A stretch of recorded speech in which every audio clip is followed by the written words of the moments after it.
Et quand la tristesse arrive, je sais tu es là, toujours près de moi. Bon mercredi, bienvenue à votre émission de la Victoire de l'amour. Et comme à tous les mercredis, c'est la chronique 20 ans d'amour. Et on recule dans le temps où j'avais été à Québec à un moment donné rencontrer l'infirmier de la rue, Gilles Kegel. Et pour moi, ça a été une rencontre extraordinaire. Pour moi, cet homme-là, c'est un saint. Il se donne vraiment. Et pour lui, les malades qu'il soigne, c'est comme si c'était Jésus qu'il soigne. On l'écoute. Et Gilles Kegel.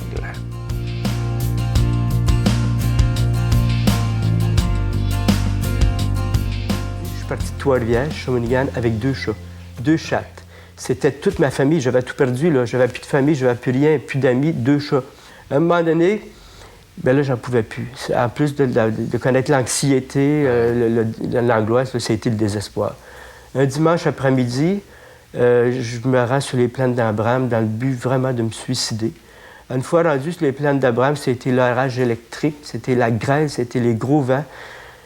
En arrivant sur le précipice, en allant pour me jeter dans le vide, j'ai pensé à mes chats. Ah oui. Seulement que ça, c'était suffisant pour détourner mon suicide. Là, je me suis jeté à terre, j'ai pleuré. Je suis revenu sur mes pas, j'ai arrêté au Concorde. J'ai continué jusqu'à l'église Saint-Jean-Baptiste. Là, j'ai attendu sur le parvis de l'église. La pluie a arrêté. Et là, qu'est-ce qui est apparu? 3 arcs-en-ciel. Ça m'a marqué. Puis là, j'ai senti quelque chose. D'abord, j'ai réalisé qu'on était le dimanche de la Pentecôte. J'ai pensé aux apôtres, tout ce qu'ils ont vécu, toutes ces années que j'ai vécues, puis là, j'ai senti que ma mission commençait. J'ai continué à descendre, je suis entré dans le mail Saint-Roch, je me suis rendu devant l'église Saint-Roch. Quand je suis entré au presbytère, c'était l'abbé Fournier qui était là, que je connaissais pas. Je lui ai dit qu'est-ce que je venais de faire, que je vais tenter de me suicider. Je lui ai dit qui j'étais, que j'étais infirmier, qu'à partir d'aujourd'hui, je voulais donner ma vie pour les autres. J'étais prêt à tout faire pour les autres, pour les pauvres. Je lui ai demandé de me confier des bénéficiaires, des personnes âgées. Alors, j'ai commencé le lendemain avec 4 personnes âgées. 2 semaines après, on m'apprend que Mère Teresa venait à Québec. On arrive à Mère Teresa. Oui, c'est ça. Mère Teresa, on m'apprend qu'elle était à l'Université Laval pour recevoir un doctorat honorifique puis pour donner une conférence. Mon rêve, c'était de rencontrer Mère Teresa, mais j'étais beaucoup trop pauvre pour aller à l'université. On n'avait pas été invité à aller là. Et puis, à un moment donné, il arrive un délégué de l'archevêché de Québec qui nous arrive là où je travaillais, là, bénévole, et qui nous dit, bien, préparez-vous, Mère Teresa vient vous voir demain matin. On nous a placés, moi puis le vieux, dans le fond. Et puis Mère Teresa est arrivée avec le cardinal Vachon, une sœur de sa communauté, beaucoup de religieuses, était très bien entourée. Mère Teresa a commencé à nous regarder. Elle nous regardait avec tellement de chaleur, c'était incroyable. Elle nous pénétrait, là, chacun. On avait l'impression qu'elle restait à l'autre bord de la rue, qu'elle nous connaissait depuis toujours. Elle me regarde. Elle regarde les autres. Elle me regarde encore 3 fois. Là, on lui demande de venir saluer les premiers parce qu'on était tout en rond. Elle a refusé. Elle est venue directement à moi. Et puis là, elle me regarde, on se regarde, on part, tous les deux. L'extase. À un moment donné, Mère Teresa m'impose les mains. Ce qu'elle n'a jamais fait, hein. Ils ont même fait une enquête là-dessus. Ils n'ont jamais vu Mère Teresa imposer les mains. Et puis après ça, ben, elle s'est mise à prier pour moi dans la langue indienne. Et puis là, c'était spontané. J'ai dit à Mère Teresa, amenez-moi avec vous aux Indes. Je lui ai demandé en anglais parce qu'elle ne savait pas le français. Elle s'est contentée de sourire. Notre Père qui es aux cieux, que ton nom soit sanctifié, que ton règne vienne, que ta volonté soit faite sur la terre comme au ciel. Donne-nous aujourd'hui notre pain de ce jour. Pardonne-nous nos offenses comme nous pardonnons à ceux qui nous ont offensés.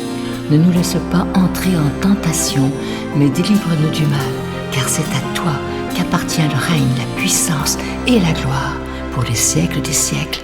Amen.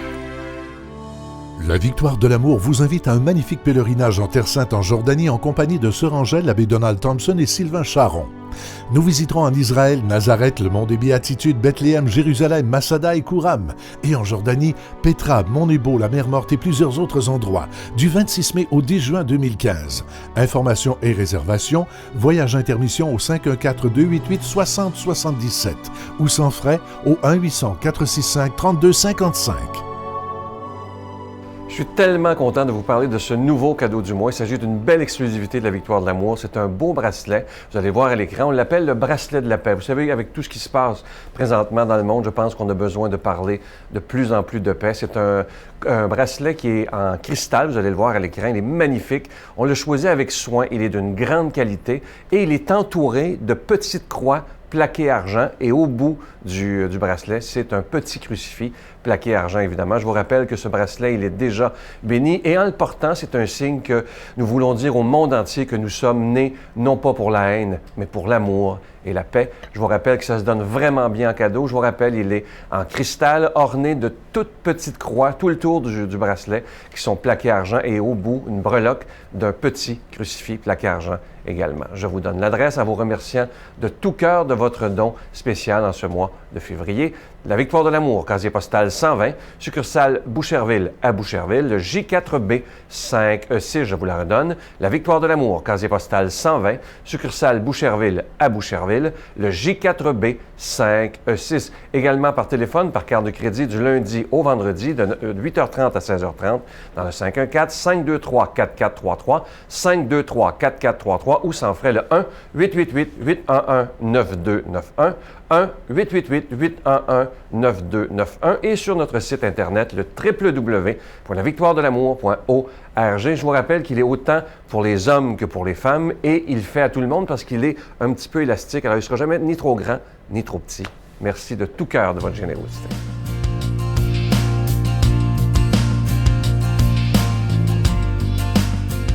Mon Dieu, donnez-moi la sérénité d'accepter les choses que je ne peux changer, le courage de changer les choses que je peux et la sagesse d'en connaître la différence. Amen. On s'en va rejoindre immédiatement pour la proclamation de la parole de Dieu. Quelqu'un qui est avec nous depuis les tout débuts, l'abbé Donald Thompson.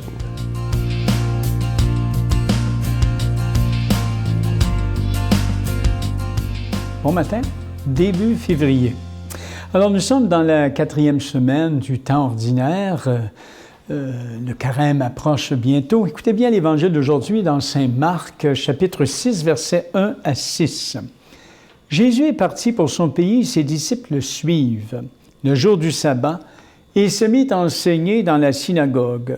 Les nombreux auditeurs, frappés d'étonnement, disaient « D'où cela lui vient-il? Quelle est cette sagesse qui lui a été donnée et ces grands miracles qui se réalisent par ses mains? N'est-il pas le charpentier, le fils de Marie, et le frère de Jacques, de José, de Jude et de Simon? Ses sœurs ne sont-elles pas ici chez nous? » Et ils étaient profondément choqués à cause de lui. Jésus leur disait, « Un prophète n'est méprisé que dans son pays, sa famille, sa propre maison. » Et là, il ne pouvait accomplir aucun miracle, et il guérit seulement quelques malades en leur imposant les mains. Il s'étonna de leur manque de foi, alors il parcourait les villages d'alentour en enseignant. Vous voyez, des fois, on va dire populairement, hein? On n'est jamais prophète dans son pays, ça s'est réalisé, ça vient de Jésus, cette espèce d'adage qu'on emploie populairement souvent. Vous voyez, Jésus ici part pour son pays. Donc, son pays, là, c'est la Galilée en haut là, d'Israël à l'époque, la petite province d'en haut, Nazareth, le petit village qu'on ne connaîtrait pas si Jésus n'y était pas originaire. Hein? Et là, on va remarquer, on est le jour du sabbat, il enseigne dans la synagogue, donc déjà, hein, comme on dirait, l'église du village. Hein? Et là, les nombreux auditeurs sont frappés, mais d'où ça lui vient, cette capacité de parler comme ça, de dire des choses comme ça? Ils sont frappés d'étonnement, d'où ça lui vient? Lui, c'est pourtant, comment se fait qu'il peut faire des miracles? N'est-il pas juste le fils du charpentier, de Joseph, là, la petite maison du coin, comme on dirait aujourd'hui? Hein? D'où sort cette profondeur? Puis là, au lieu d'être contents, l'Évangile dit qu'ils sont choqués. Hein? C'est comme nous autres, on vient d'un village, d'une ville en quelque part, tout à coup, tu produis, tu fais quelque chose d'extraordinaire, les gens de ton coin ne le reconnaissent pas. Qu'est-ce qui peut bien sortir de bon de lui? Alors, vous voyez que le refus des citoyens de Nazareth de reconnaître en Jésus autre chose que le fils du charpentier ou un homme bien ordinaire sans plus, leur incapacité, voyez-vous, de voir en lui tout le moins un thaumaturge, un guérisseur, un grand prophète, hein, ce qu'ont fait les habitants des autres villages, parce que l'Évangile dit bien, hein, et là, il parcourait les villages d'alentour. Quand il a vu que ça ne marchait pas dans son village natal, il s'en va dans les villages d'alentour. Hein. Alors, même ce qu'ont reconnu des païens aussi, hein, parce qu'il a été plus loin que dans les villages d'alentour. Alors, Saint Marc, qui voit ici l'évangéliste un enseignement précieux que l'évangéliste Jean, d'ailleurs, va exprimer en clair dans ce qu'on appelle le prologue, le début de son évangile. Hein. On ne devient pas enfant de Dieu par une volonté charnelle, on ne vient pas à la foi par le fait de la chair et du sang, mais cela est donné d'en haut. Voyez-vous, c'est donné d'en haut. Les gens n'ont pas pu reconnaître ce qui était Jésus, ce qu'il est, ce qu'il pouvait faire, c'était donné d'en haut. Le sang et la chair ne constituent aucun droit à la foi, aucune garantie, ni ne sont des prérequis. Ils peuvent devenir même un obstacle lorsqu'on s'enferme dans le prétendu privilège qu'ils peuvent conférer. Alors, celui qui n'accepte pas de recevoir sa connaissance de Jésus comme un don gratuit, comme un don gracieux, mais qui prétend le juger à partir de son acquis personnel, celui-là ou celle-là refuse de comprendre. Voyez-vous? Alors, Jésus n'est pas réductible au fils du charpentier. Jésus n'est pas réductible à l'image que même une brillante étude humaine pourrait bâtir aujourd'hui. Il n'est pas réductible à ça. Pour accéder à l'être profond de Jésus, il faut le don préalable de la foi. Et c'est là qu'on peut des fois entendre des gens, c'est un grand homme, un grand personnage, mais rien de plus, tandis que pour nous, les croyants, qui ont été saisis par lui, nous voyons autre chose. Ce don-là est-il refusé aux Nazaréens? On ne peut pas le supposer un seul instant. Mais les gens de Nazareth s'entêtent dans leur prétendue connaissance. C'est le petit gars du village. Ils s'enferment dans leur suffisance et rendent inefficace le don que Dieu leur offre en Jésus, un des leurs, un de leurs concitoyens. Au point que Jésus ne peut pas accomplir de miracle dans ce lieu-là. C'est intéressant, il ne contrôle même pas son don.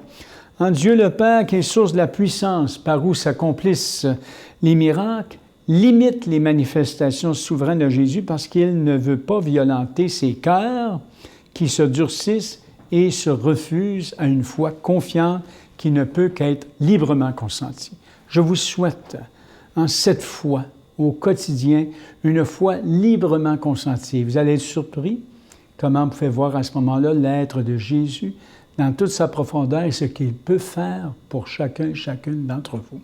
Vous savez, il y a des petits miracles quotidiens, mais des fois, on ne peut pas les voir si on n'a pas le second regard, le regard de la foi.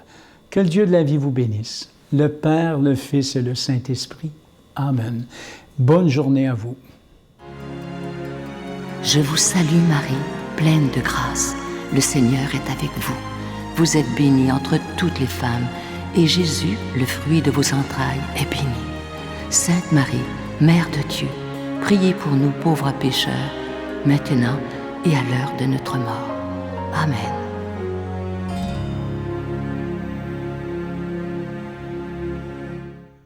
Venez célébrer avec nous le 20e anniversaire de la Victoire de l'amour en compagnie de Monseigneur Christian Lépine, archevêque de Montréal, l'abbé Robert Lemire, l'abbé Robert Jolicoeur, Dolly Dimitro, Jean-Marc Chaput, Sœur Angèle et Sylvain Charon.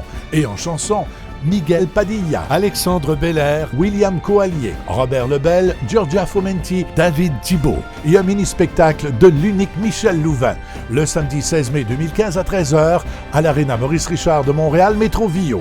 Coût du billet 25 $, taxes incluses. Réservez rapidement au 514-523-4433 ou sans frais au 1-888-811-9291. Un grand rassemblement d'amour et de foi inoubliable. Il me reste que le temps de vous souhaiter la plus belle des journées aujourd'hui. Prenons le temps de faire des sourires à ceux qu'on va rencontrer et prenons le temps de dire merci à Dieu pour la vie. Juste la vie, juste dire merci aujourd'hui, ça fait tellement de bien parfois. On appelle ça la gratitude. À demain. Et je veux te dire je t'aime. Et je veux redire je t'aime. Et je veux te dire, je t'aimerai jusqu'à l'éternité.